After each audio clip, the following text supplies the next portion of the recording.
Hello, I'm Linda, and I'm 31 years old. For a long time, I believed I had a strong bond with my mother-in-law, Melissa. From our very first meeting, her warm smile made me feel at home, and I truly thought she cared for me. Little did I know, beneath her friendly facade, Melissa was scheming to drive a wedge between my husband, Scott, and me. At first, I didn't think much of it when Melissa began calling Scott daily while I was at work. It seemed perfectly normal for a mother to stay in touch with her son, but as time went on, I noticed a chilling change in Scott's demeanor toward me. He became distant, and at times his attitude felt tinged with hostility. Perplexed by this sudden shift, I decided to address it one evening when we were alone. "Scott, is everything okay? You've been acting differently," I asked. His response was curt. "I'm fine, Linda. Just leave me alone. Isn't that what you want?" He snapped back. Taken aback, I pressed further. "What did you mean?" I asked, confused. He accused me angrily. "Do you just want to take all my money and leave?" My heart sank at his accusation. "How could you think that? Where is all this coming from?" I demanded, feeling deeply hurt. Scott sighed, his expression softening as he sank into a chair, burying his face in his hands. "I'm sorry for lashing out, Linda. It's just, something's been bothering me," he admitted. "What's going on, love? We can face anything together," I reassured him, hoping to lighten his load.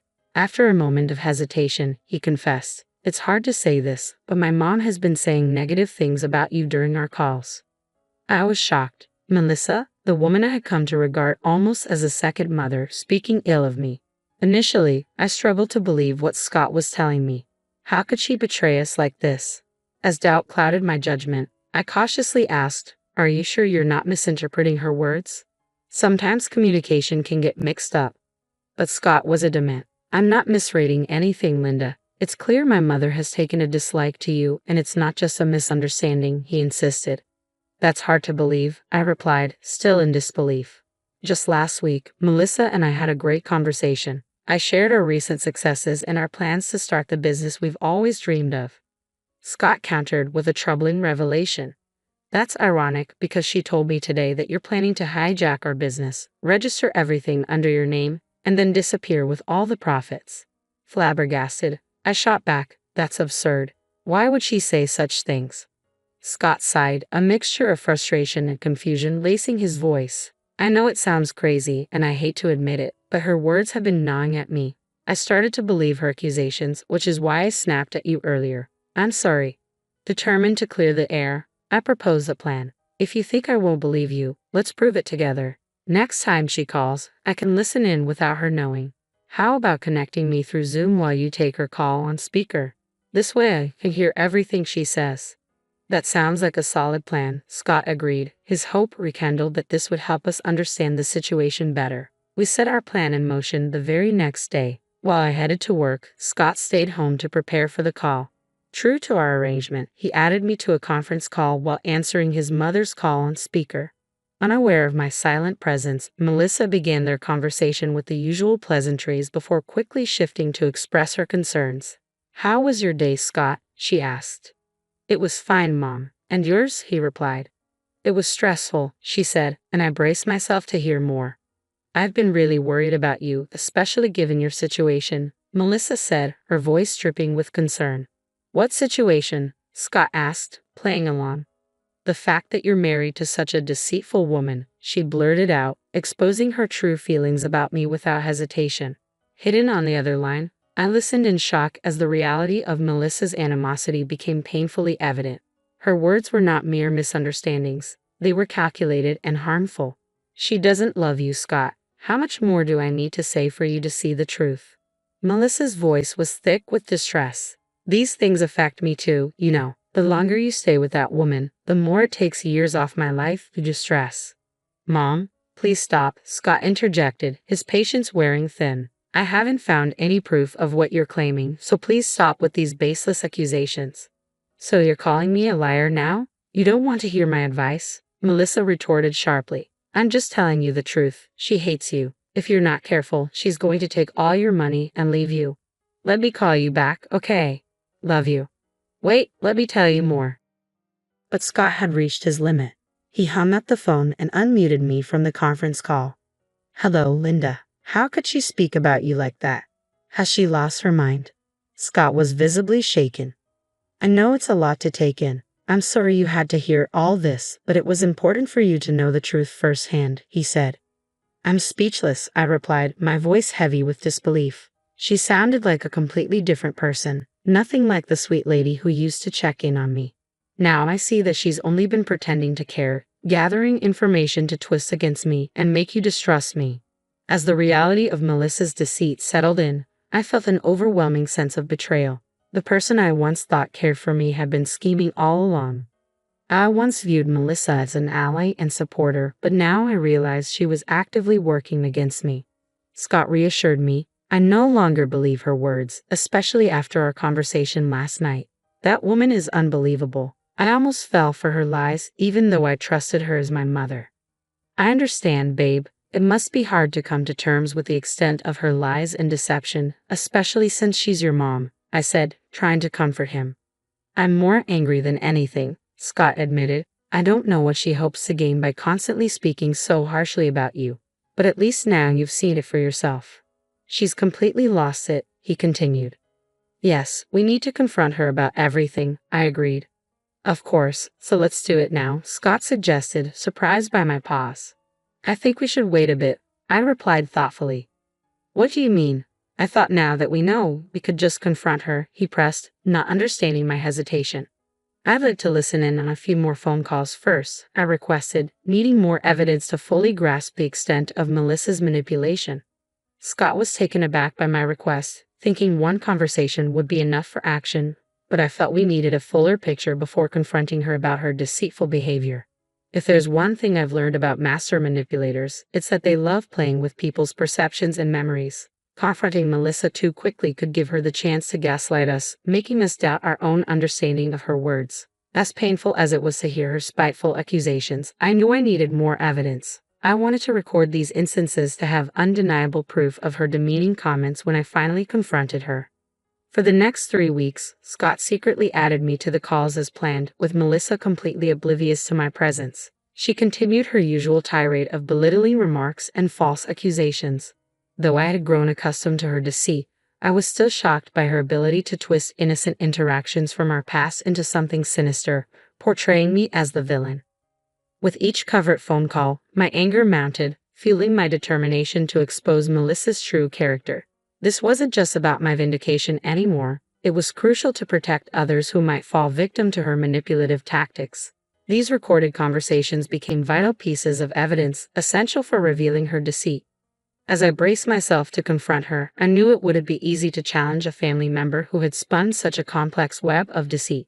Yet I found comfort in Scott's unwavering support, ready to stand by me against the barrage of lies we were sure to face after enduring these weeks of secret listening and evidence gathering. I was fed up with my mother-in-law's relentless undermining. It was time to take a stand. One evening, Scott and I settled in our living room, strategizing our approach to finally confront Melissa.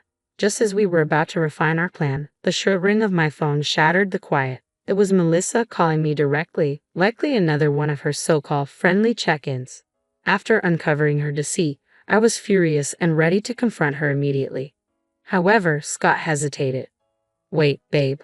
I know you want to address this now, but maybe we should hold off for just a moment, he suggested. Why? What for? I shot back, barely containing my anger. For starters, we don't know why she's calling. Maybe she's calling to confess. It's unlikely, but still a possibility, he reasoned. Please just listen to what she has to say. If she doesn't come clean and apologize by the end of this call, then we can go ahead with your plan for revenge. No questions asked. Scott's voice carried a hint of hope. She's still my mom, Linda. Part of me hopes she's realized her mistakes and will change. I just need to be sure. Seeing the pain in Scott's eyes reminded me of the toll this situation was taking on him. I realized I had been so consumed by my feelings that I hadn't fully considered his struggle. Fine, I'll hold off on confronting her for now. I reluctantly agreed. Thank you, Linda, Scott replied, his voice filled with relief. Taking a deep breath, I answered the phone, my tone guarded but resolute. Hello, Melissa. How are you? Her voice dripped with the usual sugary sweetness, which only fueled my irritation. I'm fine, Melissa. How are you? I managed to reply, keeping my composure. Melissa seemed slightly taken aback by the coolness in my voice, but I was determined not to let her manipulate the conversation this time. As much as I wasn't ready to lay all my cards on the table just yet, I couldn't resist the urge to hint at my awareness of her schemes. I wanted her to feel that something had shifted, that her actions weren't as hidden as she believed. "Oh, darling, are you sure you're fine? You sound so upset," she probed, feigning concern. "I suppose I'm a bit upset, Melissa," I said, trying to maintain a calm yet firm demeanor. "You see, I've recently come across some rather shocking news." "What news, dear?" she inquired, her voice laced with a mix of curiosity and caution. "Well, it turns out that someone has been speaking very unkindly about me, slandering my name for no apparent reason. Perhaps out of jealousy or something else," I continued, choosing my words carefully. "Oh dear, how awful," Melissa responded, her tone attempting to mimic sympathy. "Yes, it is awful, Melissa. Have you ever encountered someone so cruel that they would harm another's reputation for no reason?" I asked pointedly, subtly steering the conversation toward her behavior. The silence that followed was telling. Through this carefully veiled dialogue, I aimed to let her know I was onto her, setting the stage for a confrontation that, while postponed, was inevitable. "I think we need to continue this conversation tomorrow, dear. I'm suddenly feeling very tired," she said hastily, cutting me off before I could react to her swift exit. As soon as the call ended, Scott's phone buzzed with a new notification. It was a text message from Melissa. "Got another update on your slimy wife. Someone else has been talking about her too. Turns out I'm not the only one who thinks she's no good. You need to get out of that situation while you can. I'll call you tomorrow while she's at work to tell you the full story." Both Scott and I were stunned, deeply hurt by her ongoing deception. The sight of the text seemed to obliterate any lingering doubt Scott had about his mother's duplicity. He looked ready to take decisive action. "We need to stop her, Linda. How can she continue to be so deceitful?" he said, his voice a mix of anger and resolve. "It seems she cut the call short to fabricate more lies about me to tell you tomorrow." "This is sickening, Scott. I can't believe she would go to such lengths," I replied, feeling a swell of outrage and sadness. "I don't care that she's my mother. She's wrong, and she must be held accountable for the pain she's causing us," Scott declared, his face set in determination. Despite the grim revelations, this ordeal strangely brought Scott and me closer together. We found comfort in each other's company, reaffirming our bond during this tumultuous time. As we spent the night consoling each other, our resolve only strengthened for the next day. I headed to work with a renewed sense of purpose, knowing we were finally going to confront this issue head-on later. Scott called me, signaling it was time to execute our plan. As usual, he added me to a conference call while Melissa was on the line, unaware of my presence. Once the usual pleasantries were exchanged, Melissa wasted no time diving into her fabrications. "Oh, what a day it's been. You wouldn't believe what they've been saying. Some people are accusing her of embezzling funds and bribing officials to get her way. I was so upset. I practically begged for your comfort yesterday." I played along, but her words ignited a fire in me. "Really? Is that how you remember our conversation from last night?" I interjected, finally breaking my silence. The surprise in her voice was palpable as she realized I had been listening all along. "I don't remember saying or doing any of those things at all," I stated calmly, my voice clear and unwavering. Caught off guard, Melissa nearly choked on her drink, probably thinking she was hallucinating for a moment. "Don't worry, Melissa, you're not imagining things. I'm here on a conference call with Scott. I've been listening to your conversations for the past 3 weeks," I revealed, my tone steady. "Linda, how did you? I believe there's been a misunderstanding," Melissa stammered, her voice pitching with panic. I let out a cold laugh, refusing to let her twist the narrative. "Oh, please, don't insult my intelligence, Melissa. The act is up. I'm fully aware of the games you've been playing and the lies you've been feeding Scott.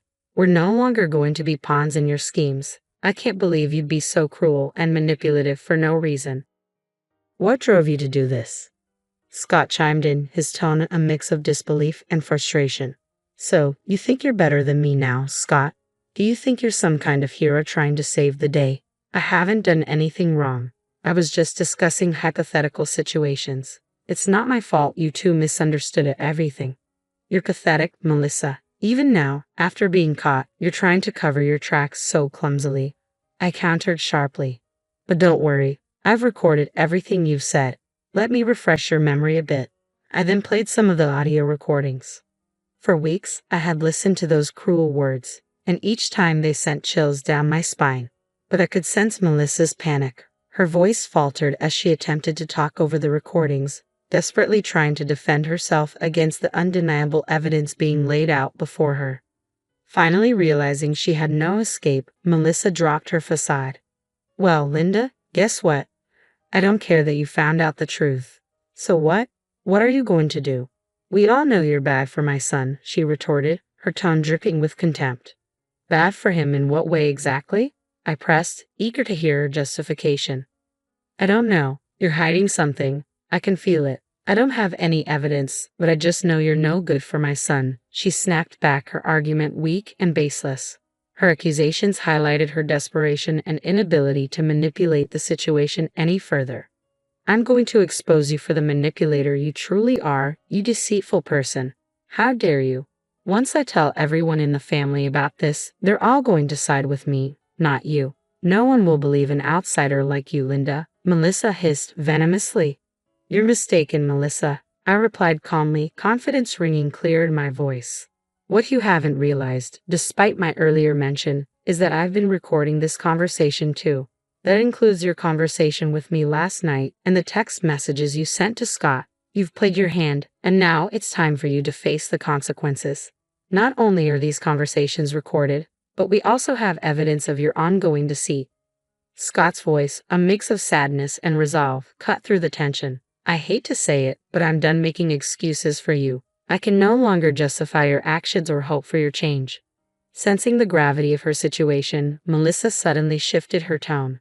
"Baby Linda, let's discuss this privately. This information doesn't need to spread. I'll apologize, all right? Just delete those recordings. Let me come over right now. You're finishing your shift soon, right? Let's settle this over a cup of tea." "Save it, Melissa. Your attempts to clean up your mess are pathetic. Do you have no shame? It's far too late for apologies, especially when they come only after being caught. Who knows how long you would have continued this deceit if we hadn't confronted you today." I shot back sharply. "We're going to tell everyone about your actions, and there's nothing you can do to stop it. Just to be clear, I no longer wish to be in contact with you. I can't surround myself with your negativity any longer," Scott declared firmly, as promised in our conversation. We exposed Melissa in various family group chats, informing our relatives of her manipulative tactics. Overcome with fear and embarrassment, she left the family groups, but we added her back so she could face the consequences of her actions. Everyone in the chats was disappointed and appalled by her behavior, and they unanimously agreed that she needed to be temporarily excommunicated from family gatherings to reflect and hopefully improve her character.